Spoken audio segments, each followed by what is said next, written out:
Introduction. Teacher, here are sweets for the new car we just bought. Congratulations, Sanjay. Thank you for the sweets.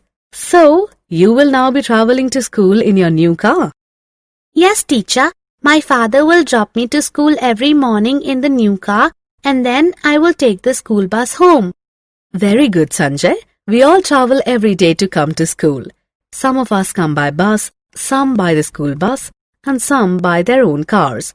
But have you thought about what was used by people earlier to travel from one place to another? Bullock carts and tongas. Good. Let us look at some modes of transport used in the early days. Children, in this lesson, we will learn about the various modes of transport and also about the measurement of distance along with the types of motions. Modes of transport. Have you wondered how people travelled in the earlier days? In the early days, people have always used animals to travel from one place to another. For example, bullock cart, horse cart, etc. Can you imagine using a bullock cart to come to school every day now? Nowadays, we have progressed and we have learnt we can use fuel and natural resources to create better modes of transport. As you can see, hence we now have cars, buses, roads, railways, motorbikes, aeroplanes, ships, etc. to travel. Introduction to measurement. Do you know how people know how much have they travelled or how much is the length of a leg of a chair? This is done by using a term called measurement. Measurement means comparing an unknown quantity with a known quantity.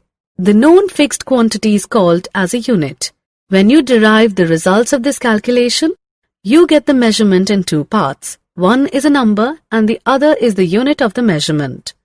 You can also calculate the distance of one place to another. For example, the distance from school to your house. Units of measurement.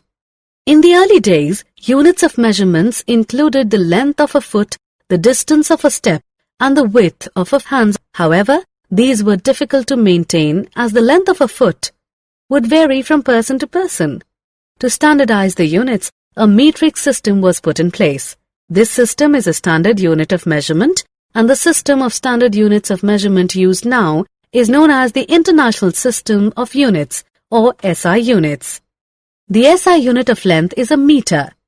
Each metre is divided into 100 equal divisions. These are called centimetres, or cm. Each centimetre has 10 equal divisions. These divisions are called millimetres, or mm. To measure distances, we use a term called kilometres, or km. Measuring length.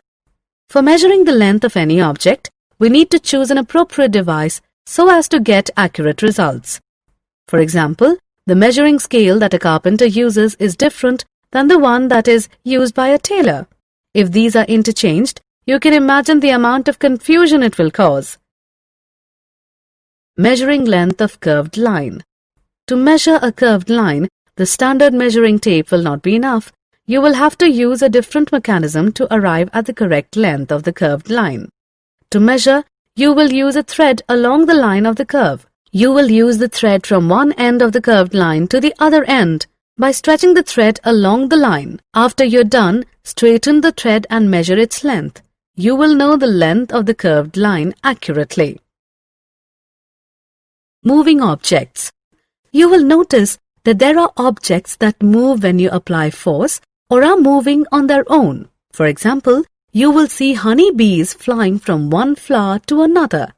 So also, you will notice that the blades of a fan move when electricity is applied.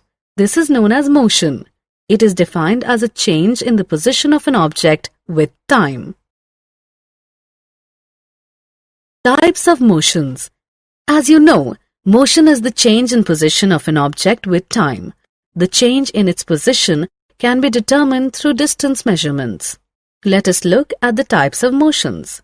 Rectilinear motion. It is the type of motion in which objects move along a straight line. For example, march. March past of soldiers in a parade. Circular motion. It is the motion of an object that keeps a constant distance from a point. For example, hands of a clock. Periodic motion. It is the type of motion in which the object repeats its motion after some time. For example, motion of a child on a swing. Summary. Let us summarize what we have learnt. The modern modes of transport used. Measurement means comparing an unknown quantity with a known quantity. The known fixed quantity is called as a unit. In the early days, units of measurements included the length of a foot, the width of a hand, and the distance of a step.